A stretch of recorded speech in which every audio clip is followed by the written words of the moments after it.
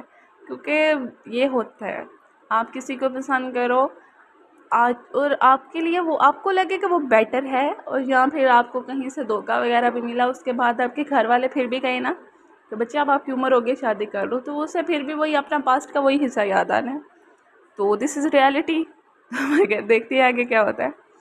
کوئی پسند ہے؟ تبسم کا لہجہ شرارتی اور وہ ایک دم سن ہو کر رہ گیا. لفظ پسند پر ایک چہرہ بلا ارادہ بے ساختہ اور بے اختیار ذہن کے اسکرین پر ایک جماغت کے ساتھ روشن ہوا تھا. یوں جیسے لفظ پسند کوئی کوڈ ورڈ تھا. نہیں، کوئی نہیں. اس نے سامنے رکھی پلیٹ پر ایک ہسکائی. تو پھر بولو کس کے لیے بات کریں؟ ممتاز ماموں کی مثال کے لیے یا پھر ابھی پلیز؟ وہ بیزار ہوا. شادی کوئی چھوٹی چیز نہیں ہے. میں ایسے ہی منہ اٹھا کر نہیں کرنا چاہتا. میں زندگی کو سمجھنا چاہتا ہوں، جاننا چاہتا ہوں، خود کو میچور بنانا چاہتا ہوں تاکہ کل کو جو بھی میری لائف میں آئے میں اسے ایک مکمل اور معیاری طرز زندگی دے سکوں. اور اسی بیزاری کے ساتھ اس نے بات مکمل کی تھی. تبسم تم اسے اتنا فورس مت کیا کرو. ہمایوں ٹھیک کہہ رہے، اسے اپنی مرضی اور رضامندی سے فیصلہ کرنے دو. زندگی اور شادی دونوں ہی مذاق نہیں ہے. زہرا نے تبسم کے ہاتھ پر ہاتھ رکھ کے نرمی سے منع کیا. وہاں اب کوئی بھی کھانا نہیں کھا رہا تھا. امی میں اسے بلا وجہ فورس نہیں کرتی. خوشی پہ ہمارا بھی حق ہے یا نہیں؟ اتنے سالوں سے ایک جیسی زندگی جی رہے ہیں. ہم کس نے کہا کہ خوشی پر آپ کا حق نہیں ہے؟ ہمایوں نے بات پوچھ کی. آپ ہاں تو کریں آپ ہی. اب میں ابو جیسا فیصلہ نہیں کروں گا، مگر آپ مجھے تو فورس کرتے ہیں اور خود مان کے نہیں دیتی. اور تبسم بری طرح تل میں لائی تھی. وہ بات کو کہاں سے کہاں لے آیا تھا. مجھے شادی نہیں کرنی ہے ہمایوں، جو ایک ہو گئی تھی وہ ہی ساری عمر کے لیے کافی ہے مجھے.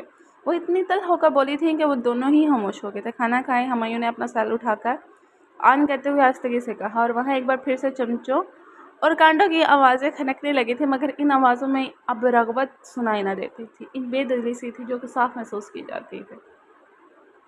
وہ کچھ بھی نہیں تھا، کچھ بھی تو نہیں، محض کسی کی شال کا سیاہ پلو تھا جس نے اسے ٹھٹکایا اور پھر ثابت کر دیا. اس کے قدم بریک پر پڑے اور گاڑی کے ٹائر زور سے چرچرائے تھے. ٹام سینس طے سے اس نے زور سے ہاتھ اسٹیئرنگ پر مارا. یہ دوسری دفعہ آیا تھا. دوسری دفعہ ماتھے پر بال، چہرے پر تناؤ اور اسٹیئرنگ پر جمے ہاتھوں کی سختی بتاتی کہ وہ کس قدر مشتعل ہوا تھا.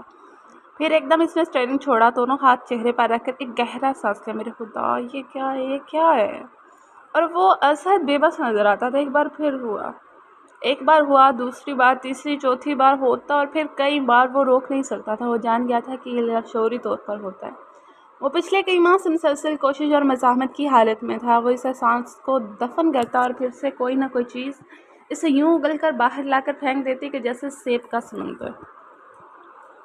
یہ تکلیف دہ تھا، بہت تکلیف دہ. وہ ستھرے ذہن کا مالک تھا اور یہ بات برداشت نہیں کر سکتا تھا.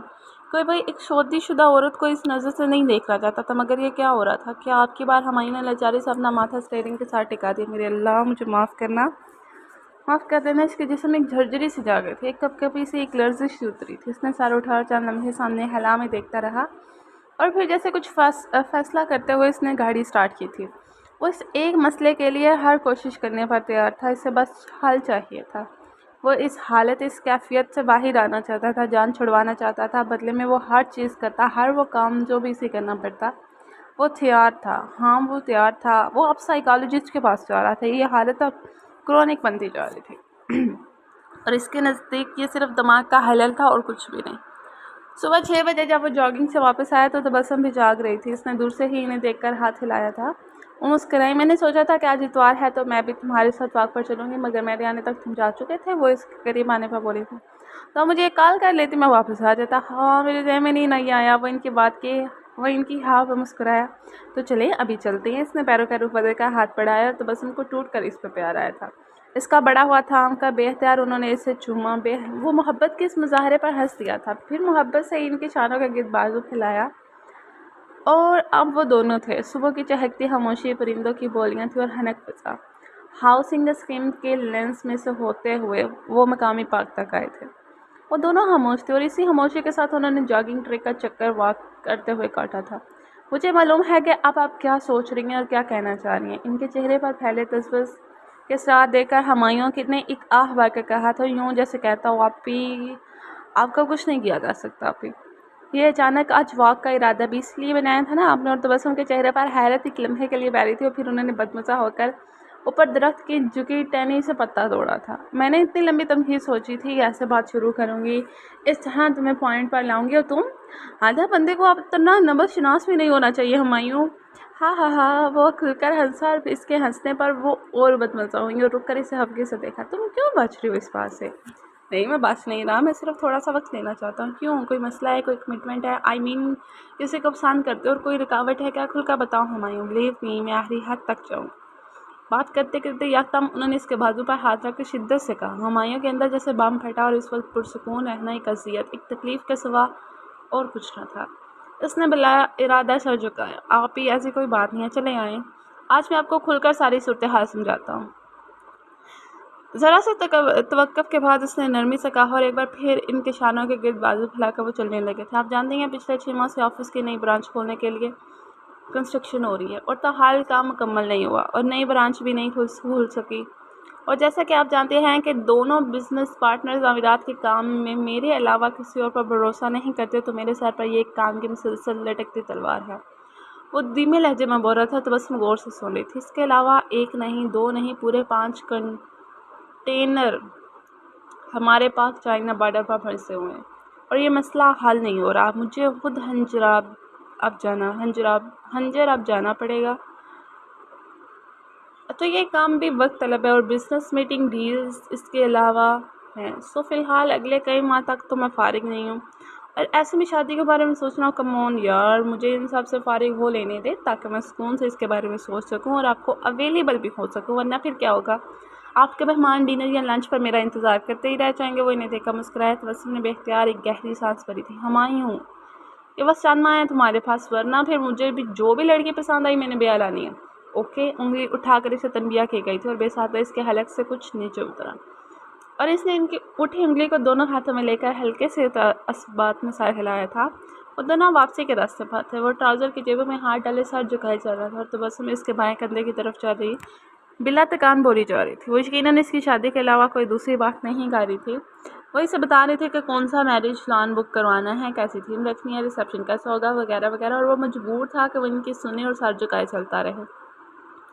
گھر میں داخل ہوتے ہی اسے فل وقتی ملازمہ دکھائی دی جو کہ ابھی اپنے کوارٹر سے اٹھ کر گھر کے اندرونی جانب جا رہی تھی. تبسم خاموش نہیں ہو رہی تھی اور مزید ایک گھنٹہ اس موضوع کو برداشت نہیں کر سکتا. شاہدہ باجی، اس نے بے اختیار پکارا. باجی شاہدہ تو کیا؟ تبسم نے بھی سر اٹھا کر اسے دیکھا تو وہ یوں کو امی ہی مخاطب کرتا تھا. کتنے دن ہو گئے میری الماری کو ہاتھ لگائے؟ وہ سر کھجوتے بے حد عام سے لہجے میں پوچھ رہا تھا، اور بعد شاہدہ پر گھڑوں پانی پڑا تھا. وہ ہمایوں بیٹا، آج ذرا اس پر نظریں کرم کر دیجیے گا. ان کے کچھ بولنے سے پہلے وہ آرام سے کہتا ہوا اپنے کمرے کی جانب بڑھ گیا. وہ نہیں جانتا تھا کہ ایسا کہہ کر اس نے مصیبت کو دعوت دی تھی کہ وہ آئے اور اس کے گلے پڑ جائے اور مزید اس کے لیے فس پیدا کرے. باجی، ہمایوں صاحب کی الماری سے یہ فائل ملی ہے، اسے کہاں رکھنا ہے؟ شاہدہ نے ایک فائل لا کر تبسم کو دی. ہمایوں کے کمرے سے کوئی کاغذ یا پھر کوئی کاغذ کا ٹکڑا ہی کیوں نہ ملے، وہ سنبھال کر رکھنا ہوتا تھا. اسی واسطے شاہدہ نے وہ فائل تبسم کو لا کر دی تھی. لاؤ میں خود سنبھال دیتی ہوں. تبسم نے اس کے ہاتھ سے فائل لی اور فائل لیتے لاشعوری سی بلا ارادہ نظر فائل پر پڑی تھی، اور ساتوں کے ساتوں آسمان اپنے قہر سمیت ان کے سر پر ٹوٹ پڑے تھے. وہ پھٹی بڑی آنکھوں سے اس فائل کو دیکھ رہی تھی، یوں جیسے یہ دنیا کی آخری وہ بات بھی نہ تھی کہ جس کے وقوع پذیر ہونے کا امکان بھی کبھی ہوتا. ہاں، کبھی بھی نہ ہوتا. فائل ان کے ہاتھ سے چھوٹ کر نیچے جا گری تھی. ہمایوں اور ان کے لب بے آواز ہلے تھے. اس کے سامنے ایک بڑا سا نقشہ کھلا ہوا تھا اور ساتھ میں کئی دوسرے صفحات بھی رول کیے ہوئے تھے. کچھ چارٹ پیپرز اور اسی طرح کی دوسری چیزیں. وہ پروجیکٹر ابھی تک آن تھا اور اسکرین پر ایک گراف نظر آ رہا تھا جو کسی قسم کے پروگریس کو ظاہر کر رہا تھا. اس کا لیپ ٹاپ بھی آن تھا اور اس کے سامنے 2 افراد موجود تھے. وہ تینوں ہی اپنے کام میں بری طرح سے مصروف تھے اور ان کے چہروں کی سنجیدگی خطرناک تھی. وہ نئی برانچ کی تعمیراتی کام کا جائزہ لے رہا تھا اور کام کی رفتار کو چیک کرنے کے واسطے یہ میٹنگ کال کی گئی تھی. باقی افراد جا چکے تھے، بس وہ 3 ابھی تک میٹنگ روم کی اس لمبی سی میز پر کاغذ بکھرائے بیٹھے تھے. وہ تینوں نہیں جانتے تھے کہ میٹنگ روم کے کھلے دروازے میں سے کوئی اندر داخل ہوا تھا، اور چند لمحوں بعد ہمایوں اپنے کندھے پر شفقت بھرے ہاتھوں کا دباؤ محسوس کیا. اس نے ترنت مڑ کر دیکھا. ماموں. اس کے چہرے پر بے اختیار مسکراہٹ آ گئی اور سنجیدگی جیسے اچک لے گئی تھی. چلو بھائی بھاگو یہاں سے، بہت کر لیا کام. اٹھو اٹھو شاباش. وہ ولی ماموں تھے، ہمایوں کے چھوٹے ماموں. انہوں نے چٹکی بجا کر کہتے ہوئے ان 2 افراد کو اٹھنے کا کہا تھا.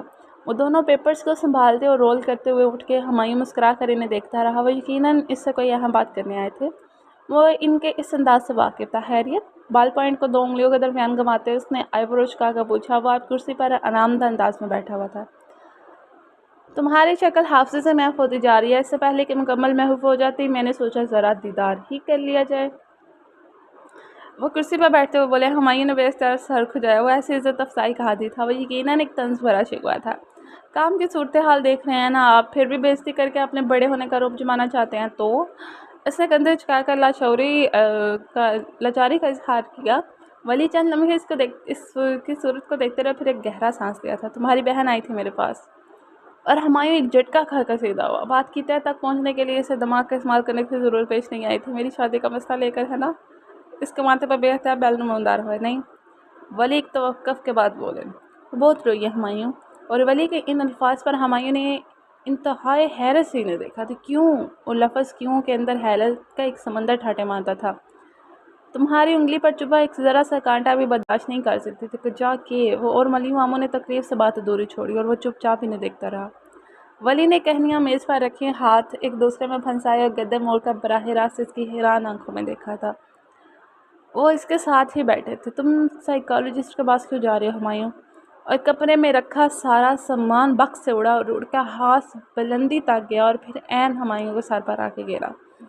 اس کے پاس پیشنٹ فائل تھی ہمایوں ایک اور دماغ کا، اور ہمایوں نے بے دم ہو کے کرسی کی پشت کے ساتھ ٹیک لگائی تھی۔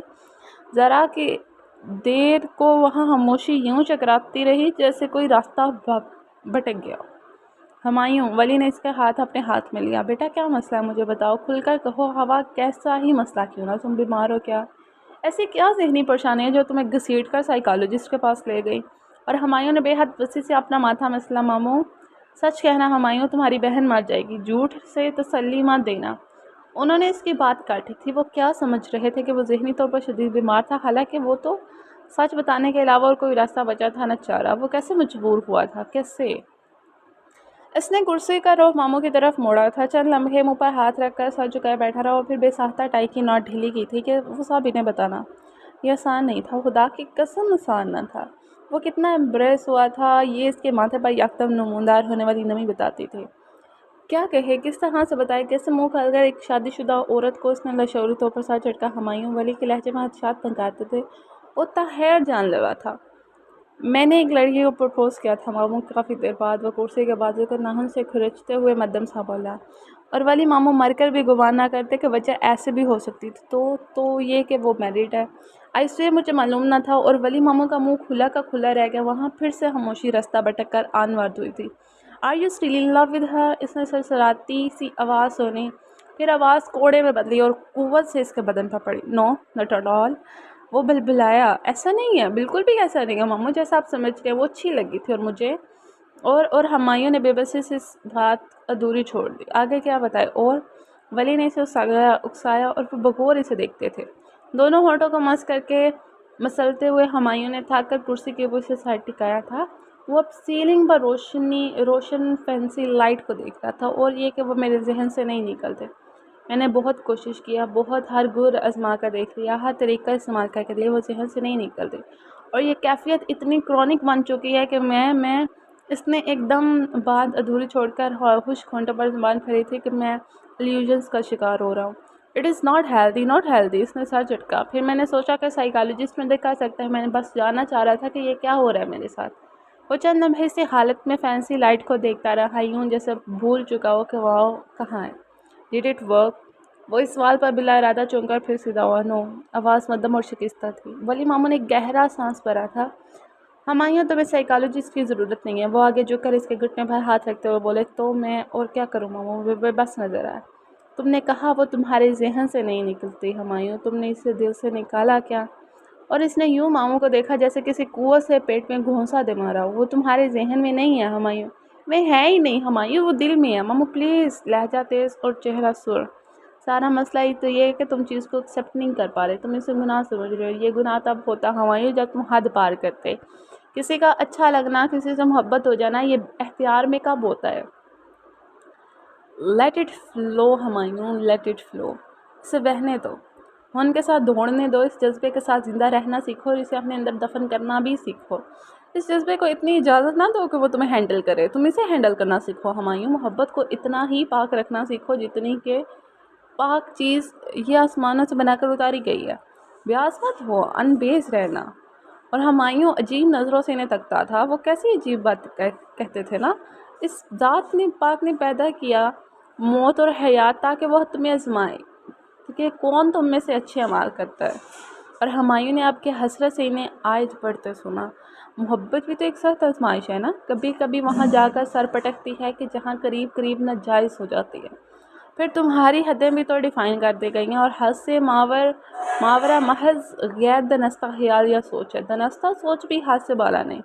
میں دانستہ ایسا نہیں کرتا ماموں، وہ تڑپ کر بولا۔ اتنا گھٹیا نہیں ہوں میں، اور تکلیف منہ بول کر اپنا آپ بتاتی تھی۔ میں جانتا ہوں ہمایوں، میں جان گیا ہوں، یہی تو تمہیں سمجھا رہا ہوں۔ کوئی چہرہ، کوئی انسان، کوئی شخص آپ کو اچھا لگ سکتا ہے، دل کو بھلا لگ سکتا ہے، دل کو بات سکتا ہے، اس کے بعد وہ تمہارا فیل ہوگا جو یہ بتائے گا کہ تم نے احسن کام کیا یا نہیں۔ سو لڑنا چھوڑ دو، مزاحمت ترک کر دو، اور مان لو کہ تم اس سے محبت کرتے ہو، تمہارا دل کسی کو پسند کرتا ہے تو اسے کرنے دو ہمایوں، خود کی زندگی کو خراب کیوں کرتے ہو؟ ایک جذبہ ہی تو ہے، محض ایک جذبہ ہی تو ہے، ہو گیا تو سو ہو گیا۔ آپ کی بار ہمایوں سر جھکائے خاموش بیٹھا رہا، حتیٰ کہ ولی ماموں اٹھ کر چلیں گے، اور حتیٰ کہ آفس کے سبھی ملازم ایک ایک کر کے اٹھ کر چلے گئے۔ لائٹس ایک کے بعد ایک بجھتی چلے گی۔ سر وہ چونکا اور پیون تھا۔ رات ہو رہی ہے سر، آپ نے جانا نہیں؟ اس نے غائب دماغی سے پیون کو دیکھا، پھر اپنا کوٹ سیل فون اٹھایا اور سست قدموں سے لفٹ کی جانے پڑا اور گراؤنڈ فلور کا بٹن دبا دیا۔ ایک جھٹکا سا لگا اور لفٹ بنا محسوس کروائے حرکت میں آئی۔ چند لمحے بعد ایک جھٹکے کے ساتھ لفٹ رکی اور دروازہ کھلا۔ وہ ایک لمحے کے لیے ٹھہرا اور پھر دونوں ہاتھ جیبوں میں ڈالے اور سر جھکائے باہر کو آیا۔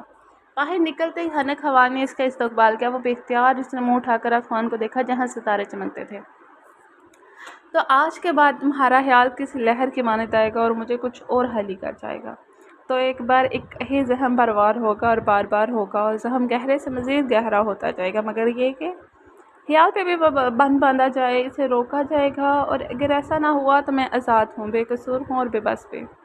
خدا میری آزمائش آسان کرے اور مجھے معاف کرے۔ اس نے حنک ہوا کے دھاگے سے پیغام باندھا اور اوپر آسمانوں پر پہنچا دیا کہ وہ سینوں میں چھپی باتوں کو بھی جانتا ہے، اس سے کچھ پوشیدہ نہیں، کچھ بھی نہیں، اور کسی کا ذرا برابر بھی عمل اسے لٹایا جائے گا، یقیناً لٹایا جائے گا۔ بس آزمائش یہ ہے کہ عمل کیسا، احسن یا پھر بدتر۔ وہ جب گھر آیا تو یہ دیکھ کر اسے ذرا بھی حیرت نہ ہوئی کہ تبسم لاؤنج میں اس کی منتظر تھی۔ وہ معمول سے لیٹ تھا، پھر بھی انہیں دیکھ کر اس نے بے اختیار ایک گہرا سانس بھرا۔ وہ ابھی اس وقت ان کا سامنا نہیں کرنا چاہتا تھا، مگر وہ سر جھکائے ان تک آیا۔ تبسم سیدھا ہو کر دیکھ رہی تھی، وہ آنسو ٹوٹ ٹوٹ کر ان کی آنکھوں سے بے خبر سے گرتے تھے۔ وہ تبسم کے ساتھ جا بیٹھا اور بازو پھیلا کر ان کو اپنے ساتھ لگایا اور بس جیسے اسی کی دیر تھی۔ تبسم ہچکیوں سے رونے لگی، اس کے سینے میں منہ چھپائے بچوں کی طرح بلک بلک کر رو پڑی تھی۔ وہ خاموش ان کا سر سہلاتا رہا۔ اس نے چاہا کہ اندر کا غبار بہہ جائے، نکل جائے اور وہ پرسکون ہو جائے۔ وہ روتی رہیں اور ان کا سر سہلاتا رہا، نرمی سے، پیار سے اور تسلی کے سے انداز میں۔ کوئی دیر گزری تو اس نے انہیں خود سے ہلا کیا۔ آہستگی سے وہ اس سے نظریں نہ ملا رہی تھی، جیسے خوف زدہ ہوں۔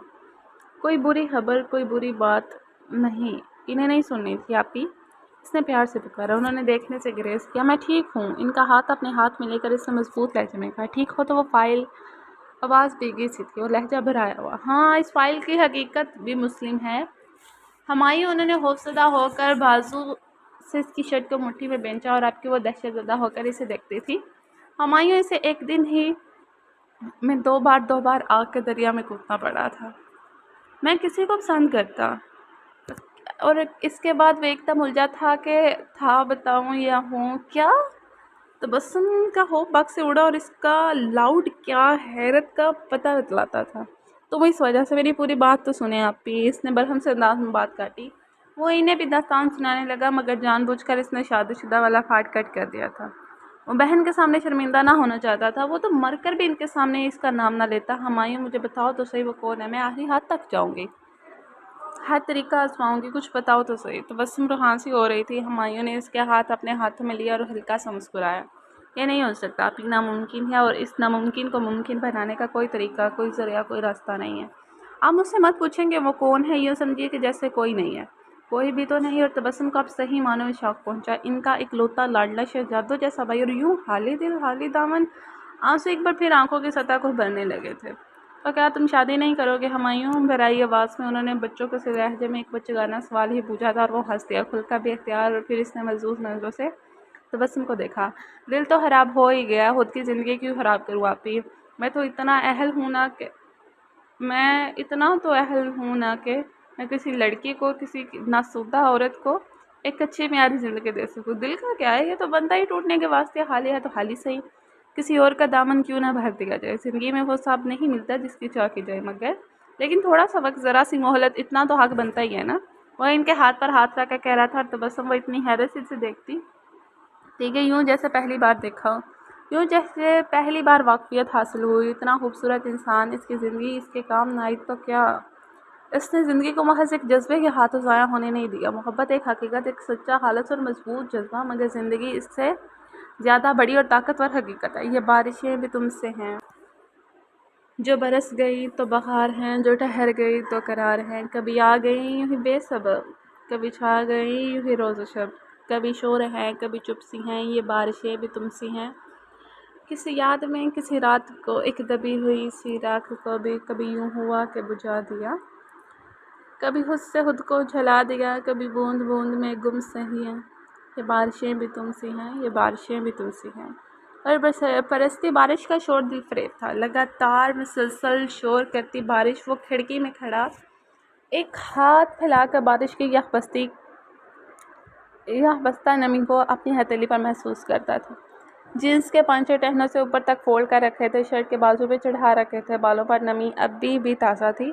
وہ نماز پڑھ رہا تھا۔ نماز ختم کر کے وہ کھڑکی تک آیا اور اب برستی بارش تھی اور اس بارش کے قطروں تلے اس کی ہتھیلی۔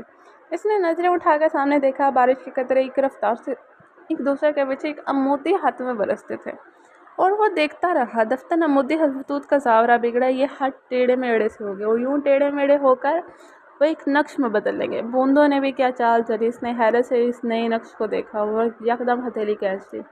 وہ ابھی تک بے یقین نظروں سے اس واضح نظر آتے نقش کو دیکھ رہا تھا اور پھر اس نے غصے سے کھڑکی بند کی۔ پٹ زور سے بند ہوا۔ تیش اس نے ہاتھ کا مکہ دیوار پر دے مارا اور پھر تھاما تھا، دیوار سے ٹکائے بے یقین کھڑا تھا۔ اس کا ہاتھ اب دیوار پر ہلکی ہلکی ضربیں لگا رہا تھا، یوں جیسے وہ خود پر قابو پا رہا ہو۔ اس کے الوژنز یہ ختم نہیں ہوتے تھے۔ البتہ اب یہ تواتر کے ساتھ نہ ہوتا، بس کبھی کبھار، اچانک، دفتن بساطہ بے اختیار، یکدم۔ اور آج ایسا نہ ہوتا تو کمال ہوتا۔ بڑے ہی عرصے بعد وہ تبسم کو پک کرنے ان کے اسکول گیا تھا اور اس کو دیکھ لیا تھا۔ وہ اسکول کے گیٹ کے پاس کھڑی تبسم سے باتیں کر رہی تھی۔ تبسم آپی کو دیکھ کر اس نے گاڑی بڑھا کر گیٹ کے بالکل سامنے روکی اور بس وہ ایک نظر ہی زہر قاتل بن گئی تھی، ایک لاشعوری نظر ہی۔ سوال غیر متوقع تھا۔ کتنی ہی دیر وہ بے جان بے دم بنا روح کے جسم لیے بیٹھی رہی۔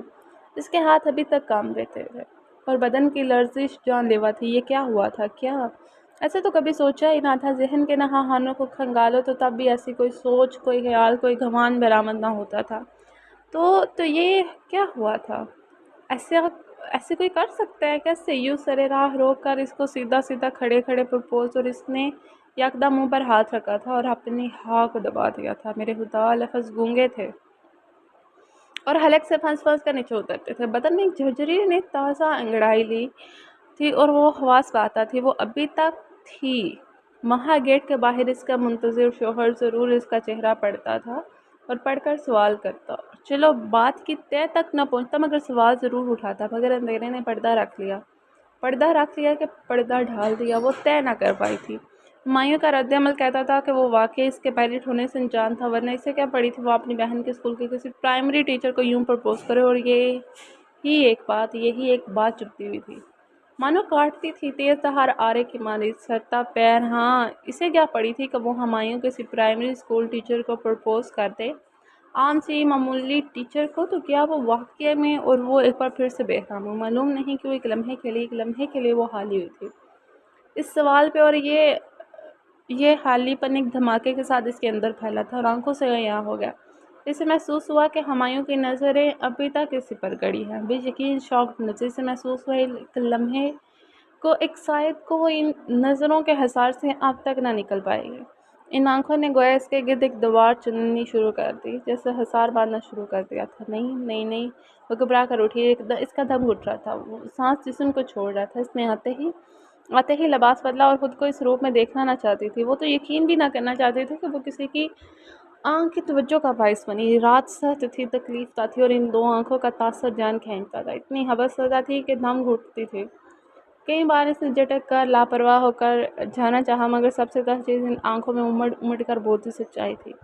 اور مصیبت یہ کہ نیند بھی نہ جانے کدھر کی شاید کو نکلی تھی، کم بخت آنکھوں سے بھاگتی تھی، آ کر نہ دیتی تھی۔ آنسو یک بار کی اس کی آنکھوں میں امڑ آئے اور پھر کناروں سے پھسل کر بہنے لگے۔ وہ روتی تھی، نہ جانے کب تک، کتنی دیر تک۔ اور اگر میں ایک بامانی سے بات کروں تو آپ اچھی لگتی ہے مجھے، میں پرپوز کرنا چاہتا ہوں۔ جملے ہوا میں تیرتے تھے آگے پیچھے، یوں جیسے ہوا انہیں اٹھائے ہوئے پھر رہی ہو۔ بعض گشت دور سے آتی آوازیں، کبھی اونچی، کبھی مدھم، کبھی سرگوشی کی صورت اچھی لگتی، یا وہ یکدم گھبرا کر اٹھی تھی، اور جب اٹھی تو وہاں کچھ نہ تھا، کوئی لفظ، کوئی آواز نہ، کوئی احساس، وہاں بس خاموشی تھی، اندھیرا، سکوت، جہانگیر کی سانسوں کا مندرج شور، وہ دور کسی جھینگے کے بولنے کی آواز، گھڑی کے ٹک ٹک، وہ نیم غنودگی سے جاگے تھی، نہ جانے کب آنکھ لگی تھی، اور اس کا تحت لاشعور جس میں وہ ہچکولے کھا رہی تھی، ہولا نے خشک ہونٹوں پر بساطا زبان پھیری تھی، ماتھے پہ آیا پسینہ صاف کیا اور خود کو گھسیٹ کر بیڈ کو رونگ سے ٹیک لگائی۔ یہ تکلیف دہ تھا، وہ باخدا، یہ کسی بھی باحیا عورت کے لیے تکلیف دہ تھی۔ یہ اتنی تکلیف دہ چیز تھی کہ بساطا بے اختیار وہ ایک بار پھر سے رو پڑی تھی۔